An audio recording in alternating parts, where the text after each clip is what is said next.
They're getting ready for preseason game number 1 on Thursday, and can't thank this guy enough. 5 days a week, let's make him work 6. John McMullen, our 97.3 ESPN Eagles insider, is with us. Good morning, John. How are you? Good morning, Pete. How are you? I'm a little cranky. I had to stay up late to watch this movie, and then I stayed up later to see how the Phillies game would resolve itself, and I'm a little cantankerous. Well, I saw a bunch of people on Twitter that were cantankerous. So when it comes to the Phillies, if you don't want to be cantankerous, you just got to avoid that game. Right. The option is not to watch. I mean, you had to watch, though. It was like a car wreck last night, and then it almost got comical, when you've got a pitcher in left field throwing guys out, and you've got a position player who can only throw no harder than like 72 or 74. It's like NASCAR. A lot of people watch it for the wrecks. I think that's why I was watching the Phillies last night, to see which way it resolved itself. Yeah, that's they found the left fielder. You got to be positive. Glass is half full. Vinny Velo. Heck of a job in left field by Vinny. I have to give him credit. He was pretty exceptional there, diving catch as well. All right, let's talk a little Eagles football then, because now we're at a week here. Like I said, it's a game week. I mean, what is it really for the Eagles when you come off a night the other night in the Hall of Fame game when, of course, you don't see Matt Ryan at all. You don't see any big-name quarterbacks. Preseason, I know you've been beating this drum for a long time. You'd love to see it shorter, but that's not happening.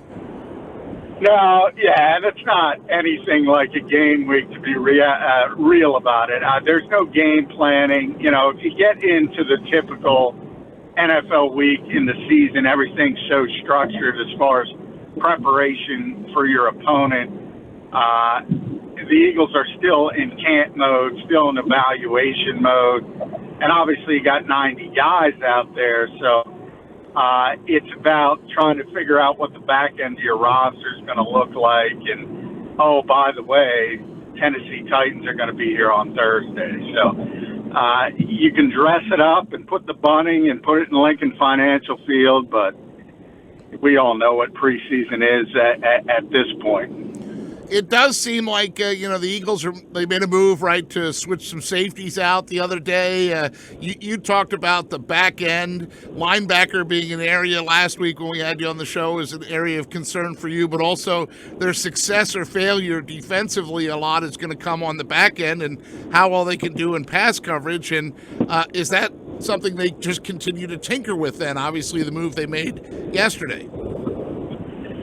Yeah, I mean, I think the move, and Jonathan Cyprien is a big name. He was once the 33rd pick in the draft, so people know him. He had a lot of success in Jacksonville, but he's been hurt. Has only played, I think, 10 games over the last 2 years, tore his ACL last August. So I think this is the typical Howie Roseman move that you buy low. And you hope to get something out of it or sell high down the road later.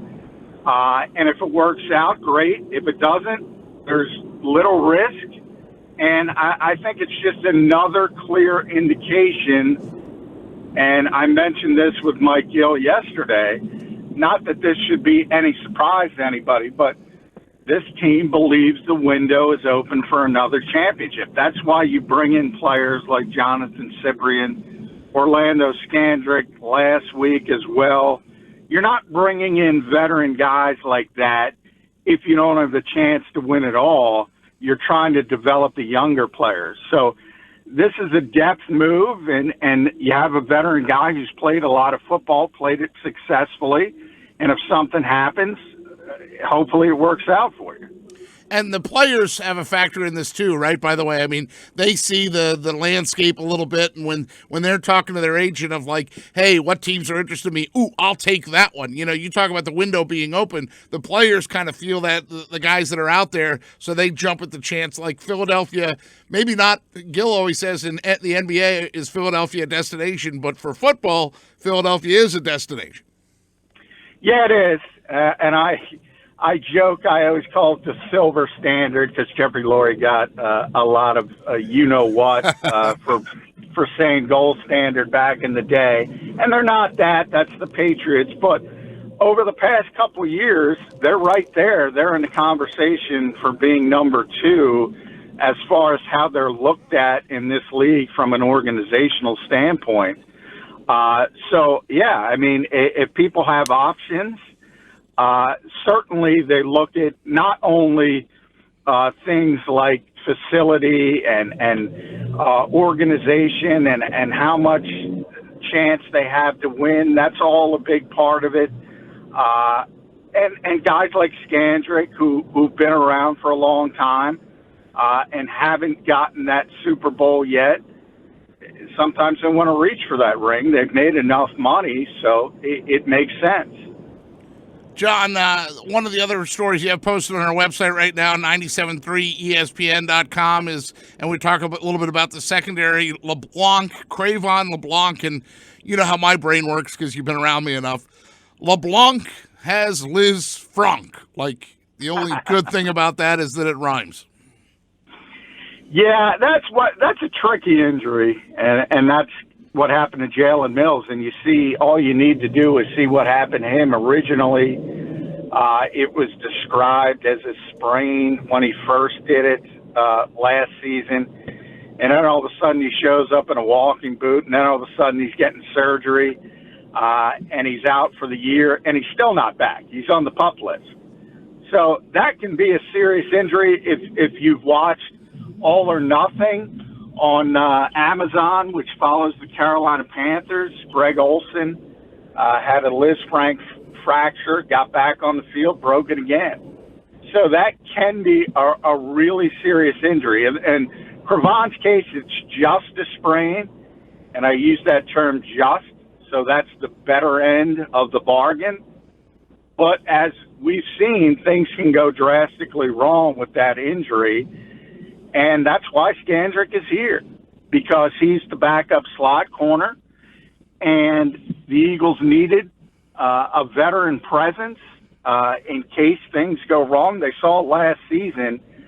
You remember, you can never have enough corners in this league. When Ronald Darby goes down, Jalen Mills goes down, and all of a sudden you're seeing the silver lining to that. It was ugly at times, but a bunch of guys, Rasul Douglas, Avonte Maddox, Sidney Jones, they played football now, and they played it at this level, and they look a lot better this season because of the experience that they were able to get when those guys were hurt last year. So sometimes there is a silver lining to this type of thing as well. Yeah, you're right about Skandrick being 32 years old, a decade in the NFL, but a guy that, you know, had a torn ACL and MCL in 2015. He was a great corner in Dallas and then Kansas City, yeah, right. But he basically waited out the market. He waited, and that's the way the NFL works. And you say, too, like, you can never have enough corners. That's how we learned who Cravon LeBlanc was.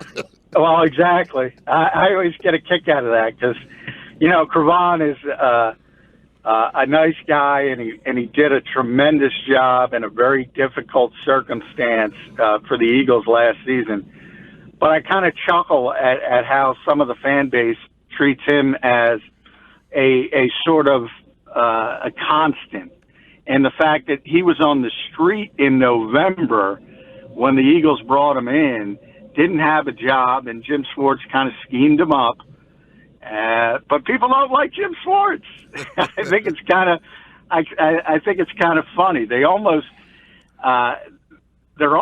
giving him credit and don't realize it for trusting a player like Cravon LeBlanc. John McMullen with us, our 97.3 ESPN Eagles Insider. Eagles do have practice this morning. Tomorrow is that practice, the one open practice at Lincoln Financial Field. I know Doug talks today. Doug is scheduled to talk today. Carson Wentz is scheduled to talk today. But set up the weekend for me, John, of what you expect to happen today at practice and then tomorrow's hoopla for the fans.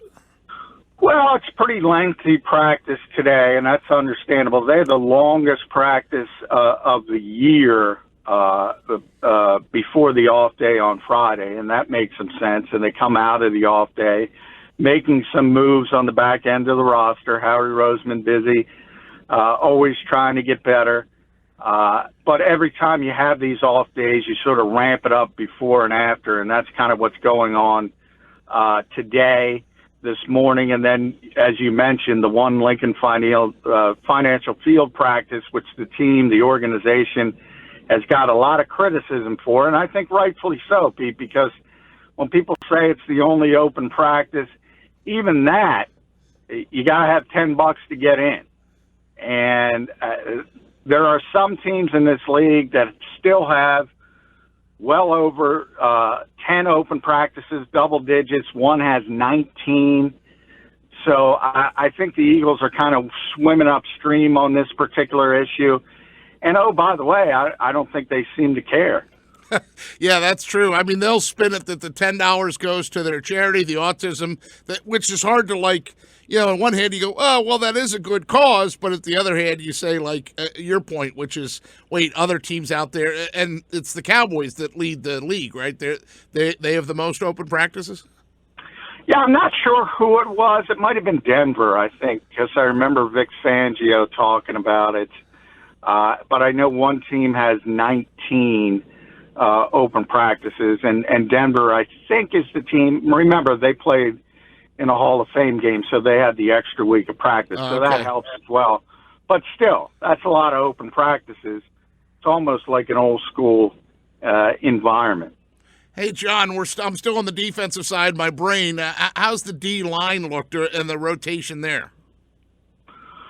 Well, it's kind of interesting. I think, you know, one of the things we talk about this team and their talent level and how deep they are, and it's true, there aren't a lot of jobs open. So when you look at young players and everybody gets excited, who's standing out amongst the young players, the unheralded players, well, there's not a lot of room for it on this team because everything is so situated and there are so many good players. But defensive line is one of those positions, specifically edge rusher, where there is an opportunity for some young players to step up in the rotation at least, because Michael Bennett is now in New England. Chris Long is retired. One of them is going to be Josh Sweat. There's no question about that. And then the other is Joe Osman. Joe Osman is a better player than Sharif Miller, but Sharif Miller is a rookie fourth-round pick. So it's going to be interesting. The Eagles probably are only going to keep 5, and the 3 constants are Brandon Graham, Derek Barnett, Vinnie Curry. And then, as I said, Josh Sweat is number 4, and then you have to talk about 5. And the Eagles could say, you know what, let's reward Joe Osman. He's the better player. Let's go about things the different way. Or they could default to what everybody does in this league, and that's give the benefit of the doubt to the draft picks, and that's what I think they're going to do. John McMullen with us, our 97.3 Eagles insider for ESPN. Follow him on Twitter at JF McMullen. My last question will be a PT question.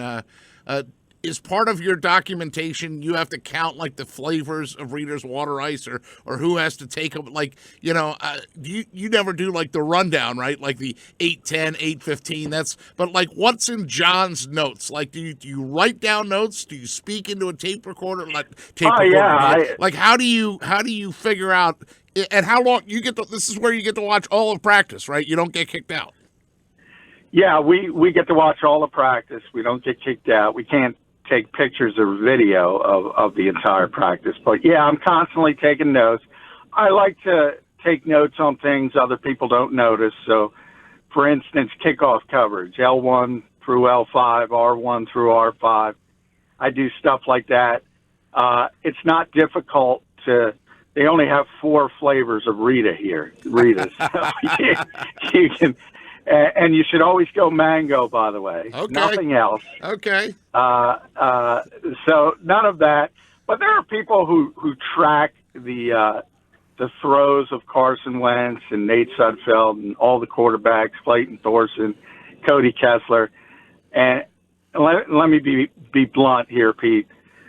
Okay, you're on the field. You can't tell the yardage. You have no idea how far these passes are. So all of that is just absurd. But so you try to notice I try to notice the big picture. Who's getting reps? Who do the coaches like? Things like that. He's our 97.3 ESPN Eagles insider, John McMullen.